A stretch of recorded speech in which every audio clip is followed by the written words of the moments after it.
The Farmer and the Feather. It was a calm morning in the countryside, the kind where the mist still clung to the fields like a secret, and the birds were just starting their dawn chorus. On a small farm at the edge of the woods, a farmer named William went about his morning routine, tending to his chores with a rhythm he had perfected over the years. But there was something different that day, something small, yet significant. A feather. It floated to the ground near his barn, as soft and delicate as a whisper. William, however, wasn't one to pause for such things. He glanced down, shrugged, and kicked it aside. To him, it was nothing more than a bit of useless fluff. An inconvenience, perhaps, something to sweep away. With a dismissive motion, he tossed it into the corner with the rest of the farm's discarded debris, and there it stayed, forgotten. As the day wore on, the wind picked up, and the skies turned dark. A storm was coming. One of those unpredictable, violent storms that seemed to roll in without warning. William worked quickly, securing the barn doors, making sure the animals were safe. The clouds had gathered, thick and angry, but it wasn't until the first crack of thunder that he truly realized how severe it was. By the time the storm hit, it was already too late. The rain lashed at the windows, the wind howled through the trees, and within moments, the roof of the farmhouse began to leak. A steady drip, drip, drip filled the silence, and William, now scrambling in the attic, found the source, a crack in the roof above his bed. He reached for the nearest tool, but as he tried to patch it, the storm raged harder. The ceiling creaked, groaned, and then a loud crash.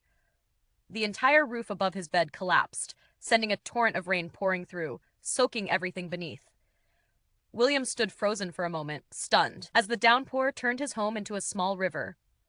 But then, in the midst of the chaos, something caught his eye. The feather. It had somehow floated its way back into the house, carried by the wind. And in that instant, William remembered something. His pillow. His wife had always told him, "If you don't fix that pillow, it's going to fall apart." The stuffing had been coming out slowly, year after year, but William had always just ignored it. And now, with the storm crashing down, that pillow, which had once been a comfort, had completely unraveled. The down feathers had spread across the floor like 1,000 tiny snowflakes. But this one feather, the one he had thrown away earlier, it was the only thing that remained intact. Without a second thought, William grabbed the feather, his heart racing. He stuffed it into his pillow, patching it as best he could, securing the loose edges. It was a crude fix, but it was enough to stop the leaking of feathers. He held the pillow tightly, the storm still raging outside, but inside, for the first time that day, there was peace. The storm passed by morning, but the lessons it left behind lingered far longer. William, standing in the wreckage of his home, couldn't help but laugh, a deep, hearty laugh that echoed through the ruins. The storm had taken everything, but in the end, it was the very thing he had dismissed, the feather that had saved him.